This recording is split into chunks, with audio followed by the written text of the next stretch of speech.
पढ़ने जा रहे हैं वो है राष्ट्रपति। टॉपिक है हमारा आज का राष्ट्रपति यानी प्रेसिडेंट। इस पे रीट के हिसाब से क्या क्या प्रश्न बन सकते हैं वो मैं आपको बताना चाह रहा हूँ। देखिए, एक सबसे पहला प्रश्न बनेगा कि राष्ट्रपति का उल्लेख कहाँ है। सबसे पहला प्रश्न बनेगा उल्लेख, यानी हमको कहाँ राष्ट्रपति की बात कहाँ मिलती है। तो सबसे पहला प्रश्न ध्यान रखना 5 में, भाग 5 में। वो आपसे भाग भी पूछ सकता है कि कौन से भाग में राष्ट्रपति का उल्लेख मिलता है, तो भाग 5 में। दूसरा क्वेश्चन इसी में मिलेगा कि हमको जो उल्लेख भाग 5 के अलावा अनुच्छेदों की बात कर ले, तो राष्ट्रपति से जो संबंधित अनुच्छेद है वो जो महत्वपूर्ण अनुच्छेद है वो है 52 से लेकर के 61 तक। तो आप कैसे ध्यान रखोगे, ये भाग 5 है तो 5 से 5 आ गया। दूसरा, राष्ट्रपति लिख रहे हैं, जब हम कैसे लिख रहे हैं, इस तरह से लिख रहे हैं राष्ट्र यानी 2, तो 5 यहां से ले लेना, 2 यहां से ले लेना, यानी 52। 52 के बाद आप काउंट करो तो 52, 53, 54 ऐसे आप काउंट करते करते 62, यानी दोबारा 2 नहीं आना चाहिए, यानी उसके पहले क्या आएगा 61। तो 61 तक के जो सारे अनुच्छेद हम देखेंगे। एग्जामिनर वहां से हमसे पूछ सकता है, उसमें भी जो इंपॉर्टेंट है वो आपको बताया जाएगा। देखो, हम यहाँ बात करते हैं अनुच्छेद 52। 52 क्या कहता है कि भारत में एक राष्ट्रपति होगा। तो ये बात करता है राष्ट्रपति पद का। किसकी बात करता है, पर्सन पूछ लिया जाए राष्ट्रपति पद, तो पद की बात करता है 52 की, भारत का एक राष्ट्रपति होगा। आर्टिकल 53 यानी अनुच्छेद 53 क्या कहता है कि जो राष्ट्रपति है, राष्ट्रपति में संघीय शक्ति निहित होगी और इसका जो पालन है वो अपने अधीनस्थों के माध्यम से करेगा, यानी जो भी कार्यपालिका शक्ति है वो राष्ट्रपति के अंदर होगी। अनुच्छेद 54 ये कहता है कि राष्ट्रपति का जो निर्वाचन होगा, राष्ट्रपति के निर्वाचन की बात करता है, राष्ट्रपति के निर्वाचन की बात करता है, और जो निर्वाचन होगा वो एक निर्वाचक मंडल यानी एक कमेटी होगी उसके माध्यम से होगा। तो निर्वाचक मंडल में कौन कौन शामिल हो गए, तो आपके अब तक जो प्रश्न पूछे गए 2011 में, 2015 में, वो यही पूछे गए निर्वाचक मंडल से भी इसकी विस्तार से चर्चा करेंगे। तो आपको ये ध्यान रखना है, ये अनुच्छेद ये आपसे पूछा जा सकता है कि राष्ट्रपति का निर्वाचन कौन से अनुच्छेद में होता है, तो आपको ध्यान रखना अनुच्छेद 54।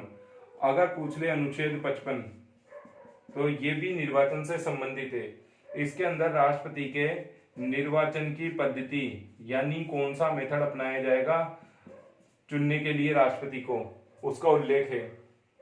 तो 52 कहता है एक राष्ट्रपति होगा, 53 कहता है इसके अंदर शक्तियां होगी, 54 कहता है कि निर्वाचन होगा, ठीक है, एक निर्वाचक मंडल होगा, 55 कहता है कि इसकी एक निर्वाचन की पद्धति होगी, 56 क्या कहता है, अनुच्छेद 56 आर्टिकल 56 कहता है कि जो राष्ट्रपति का कार्यकाल है वो कार्यकाल कितना होगा, वो कार्यकाल होगा 5 ईयर, ठीक है, 5 वर्ष। वो कार्यकाल कितना होगा, 5 वर्ष, 5 ईयर के लिए राष्ट्रपति चुना जाएगा।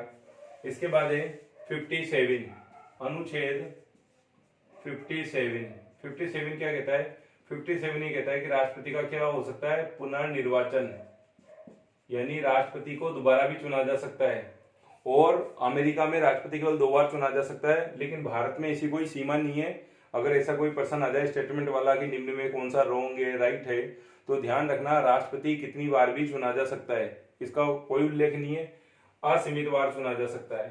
फिर आता है अनुच्छेद 58, इसमें बात करते हैं योग्यता की कि राष्ट्रपति की क्या क्या योग्यता होनी चाहिए। अगर हमसे डायरेक्ट प्रश्न पूछ ले, ये अनुच्छेद क्यों बता रहा हूं मैं, इसलिए बता रहा हूं क्योंकि राष्ट्रपति में से एक प्रश्न जरूर आता है, वो आपसे ऐसे भी दे सकता है इनको मिसमैच करने वाला, ठीक है, ऐसा भी चांस एक बन सकता है प्रश्न। तो आपको ये ध्यान रखना है कि 52 क्या कहता है, 53 क्या कहता है, और किसी में ऐसे ज्यादा चांस नहीं बनते, लेकिन राष्ट्रपति में ऐसे चांस बनते हैं।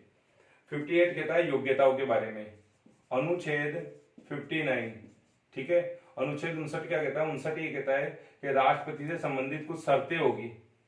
और अनुच्छेद 60 ये कहता है कि शपथ, राष्ट्रपति शपथ जो लेगा वो राष्ट्रपति शपथ किस तरह से लेगा, उसको शपथ कौन दिलवाएगा, ठीक है, मुख्य न्यायाधीश जो होता है सुप्रीम कोर्ट का, वो उसको शपथ दिलवाता है। तो ये इसमें उल्लेख है। और लास्ट बच गया हमारे अनुच्छेद 61, इसमें उल्लेख है महाभियोग। इसमें किस चीज का उल्लेख है, इसमें उल्लेख है आपके महाभियोग, यानी उसके ऊपर महाभियोग भी लग सकता है और महाभियोग लग करके उसको हम उसके पद से हटा भी सकते हैं। वैसे अभी तक भारत में किसी भी राष्ट्रपति को महाभियोग के द्वारा नहीं हटाया गया है। तो देखो 52 कहता है, 52 से 61 तक मैंने सारे बता दिए आपको।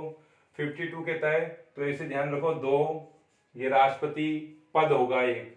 53 तो राष्ट्रपति में क्या होगी कि शक्ति, जैसे हम कहते हैं ना त्रिदेव, त्रिदेवों में क्या है शक्ति, तो 3 शक्ति। 4 तो 54 वन और चन, ठीक है, निर्वाचन, राष्ट्रपति का क्या होगा निर्वाचन होगा। 55 पद्धति होगी, जैसे हम बोलते हैं 5 तो पैसे पद्धति होगी। 56 तो 56 क्या होगा कार्यकाल होगा।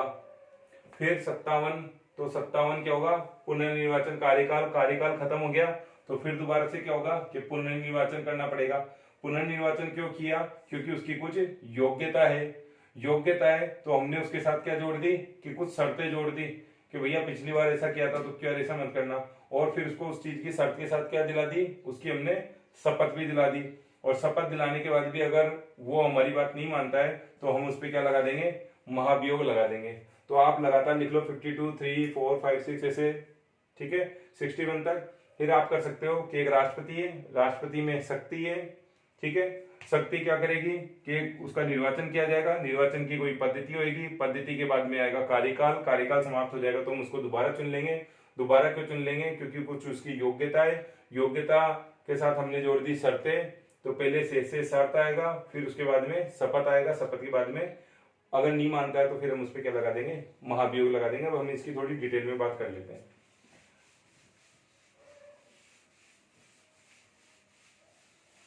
देखो आपके जो सबसे इंपॉर्टेंट है, सबसे ज्यादा बार प्रश्न पूछा गया है 52 और 53 में कुछ नहीं है। 52 में 52 में राष्ट्रपति का पद का उल्लेख है, 53 में शक्ति है।